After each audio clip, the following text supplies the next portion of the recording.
sign, Cancer, Pisces, and Scorpio. Kumusta po kayo guys? Okay, so water sign, maraming salamat po sa walang sawang pagsubaybay sa ating mga reading.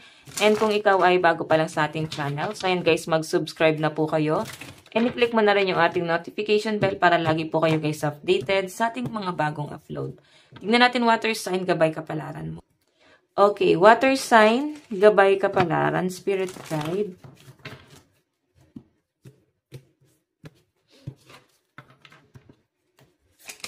Water sign. So guys, meron tayong robbery.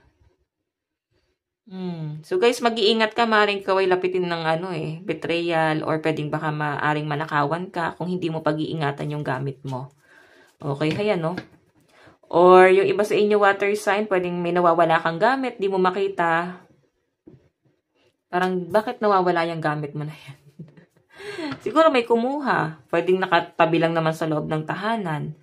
Tapos nawala. So, sino pa ba ang kukuha kung nasa loob lang naman ng bahay? Pwedeng na-misplace mo lang. Okay, iba sa inyo guys, maaaring may paparating na pera sa inyo. Pwedeng nag-loan. Pwedeng ito ay back pay. Or pwedeng bonus. Or pwedeng may magpapadala sa inyo. So, kung saan man yun guys, manggagaling. No? Pwedeng ikaw ay nanalo sa raffle. Ayan. Tignan natin guys.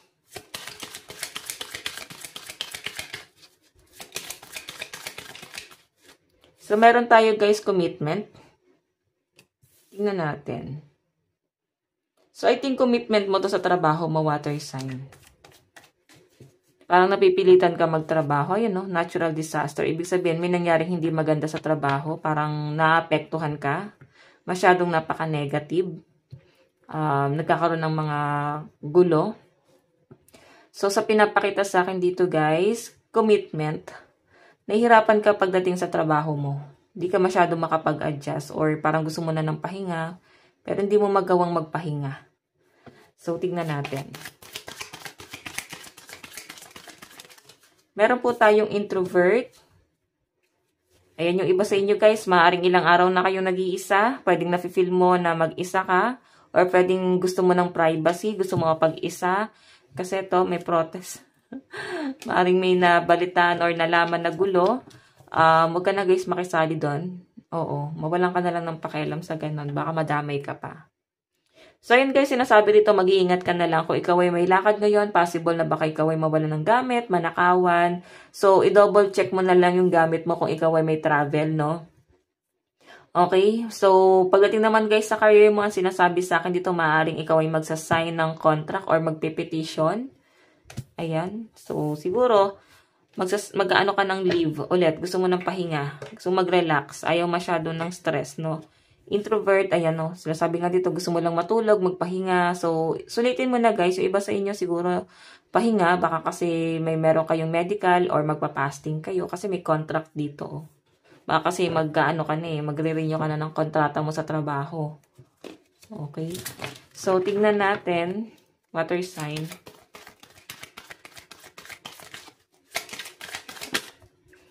So, water sign, meron tayong blessing. Wow, nakakatuwa to guys kasi merong paparating talaga sa inyo. Tulong, pinansyal, or pwedeng sa trabaho. Kung saan man yan guys manggagaling, pwedeng gift. Or pwedeng merong isang taong nakaka-appreciate sa'yo. Pwedeng hindi mo namamalayan. Na para bang, alam mo, hindi mo namamalayan na binabalyo ka pala ng taong yun. So, ayan, meron siyang ibibigay sa inyo na gift. Okay, gift or pwedeng pera, tulong. Okay, so titignan natin. Meron tayong overload. Okay. Kumbaga, water sign, ito ay para bang pabuya para sa'yo. Okay? Sa dami ng ginawa mo, sacrifice, maaaring may naka-appreciate sa'yo. Para bang nagkakaroon ng parang VIP treatment, ganon. So, siguro, nakikita ng mga tao sa paligid mo yung sacrifice mo sa trabaho. So, gusto nila na magpahinga ka muna. Para bang mahalin mo naman yung sarili mo dito. And, alam mo guys, doon palang blessed ka na kasi may mga taong nagmamahal sa inyo. Tignan natin. Oops. Meron po tayong justice. Okay. Masyadong gagana ang logic mo ngayon. Nakikita ko dito guys, may mga palaisipan sa'yo. Okay, iba sa inyo guys, maaaring mag-aayos nga kayo ng loan or pwedeng papeles, documents, requirements, pwedeng magbabiyahe na, mag-a-abroad. Nakikita ko rito guys, mukhang malapit nang matapos ang bakasyon ng mga water sign. Or wala ka talagang tulog kasi meron ka sigurong trabaho tapos meron ka pang part-time or pwedeng business. Sobrang konti na lang or nililimitahan mo pa yung tulog mo.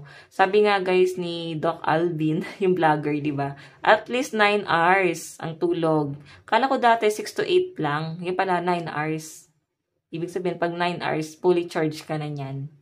Di ba? So tulog lang kayo guys. Huwag niyo ipagkait sa sarili niyo yan. Okay? So tignan natin. Parang may narinig ako nagsalita.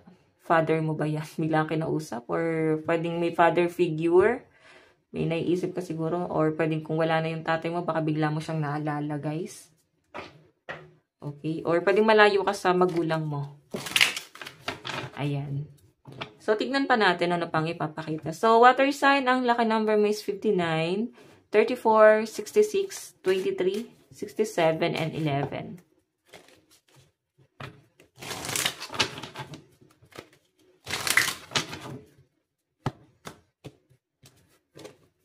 Okay. Meron po tayong assess the situation. So, I think meron ka nga ayusin na, meron ka nga ayusin. Hindi man to guys gulo. Huwag ka mag-alala. Maring meron ka lang aayusin. Pwedeng ipe-prepare mo lang yan. Para kung sakali, nakakailanganin, nakahanda na siya, hugutin na lang, ganon.